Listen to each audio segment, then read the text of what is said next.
केंद्र सरकार ने इस साल सीबीएसई 12वीं की परीक्षा रद्द करने का फैसला किया है। इससे पहले 10वीं के एग्जाम भी रद्द कर दिए गए थे। प्रधानमंत्री नरेंद्र मोदी की अहम बैठक के बाद ये फैसला लिया गया। मीटिंग के दौरान प्रधानमंत्री ने कहा कि अभी छात्रों की सुरक्षा हमारी प्राथमिकता में है।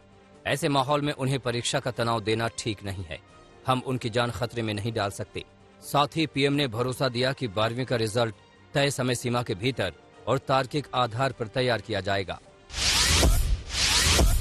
सीबीएसई के चेयरमैन, शिक्षा मंत्रालय के सेक्रेटरी के अलावा केंद्रीय मंत्री अमित शाह, निर्मला सीतारमण, पीयूष गोयल, धर्मेंद्र प्रधान, राजनाथ सिंह और प्रकाश जावड़ेकर शामिल हुए।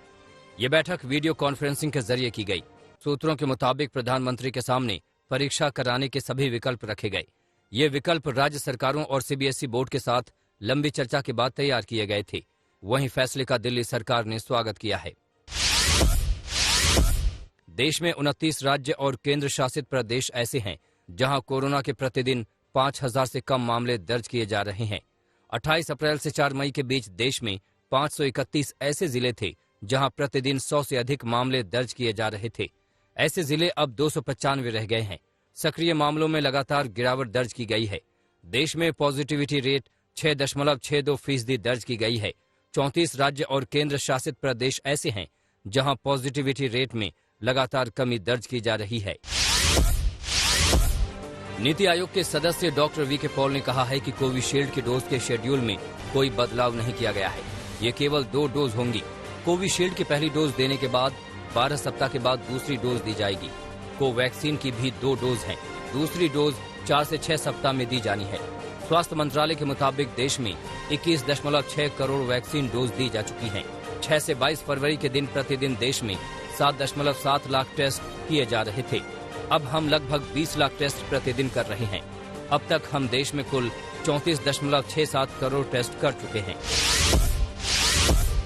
राजधानी दिल्ली कोरोना वायरस के चंगुल से निकलती दिख रही है। लगातार दिल्ली में मामले कम होते दिख रहे हैं। 24 घंटे में 623 नए केस सामने आए और 62 मरीजों की मौत हुई। नए मामले आने के बाद कुल मामलों की संख्या 14,26,863 हो गई। 18 मार्च के बाद एक दिन में ये सबसे कम मामले हैं। 18 मार्च को 607 मामले आए थे। वहीं संक्रमण दर घटकर 0.88% हो गई। 18 मार्च के बाद ये सबसे कम है। 18 मार्च को संक्रमण दर 0.76% थी।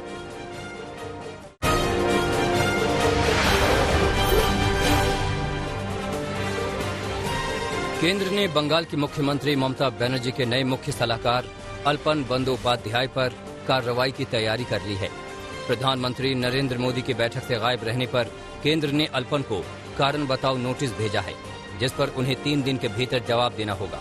अल्पन से पूछा गया कि उन पर आपदा प्रबंधन एक्ट की धारा 51B के तहत कार्रवाई क्यों न की जाए।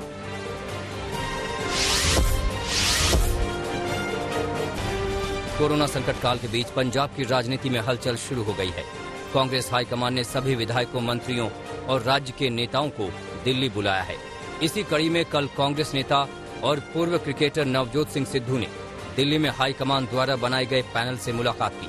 नवजोत सिंह सिद्धू ने इस मुलाकात के बाद कहा कि मैं हाईकमान के बुलावे पर यहां आया हूं, पंजाब के लोगों की आवाज पहुंचाने आया हूं। पंजाब के सच और हक की आवाज मैंने हाईकमान को बुलंद आवाज में बताई है। जीतेगा पंजाब, पंजाब को जिताना है। पंजाब के हर एक नागरिक को हिस्सेदार बनाना है, भागीदार बनाना है और इस ताकत को उन तक पहुंचाना है और हर पंजाब विरोधी ताकत को हराना है।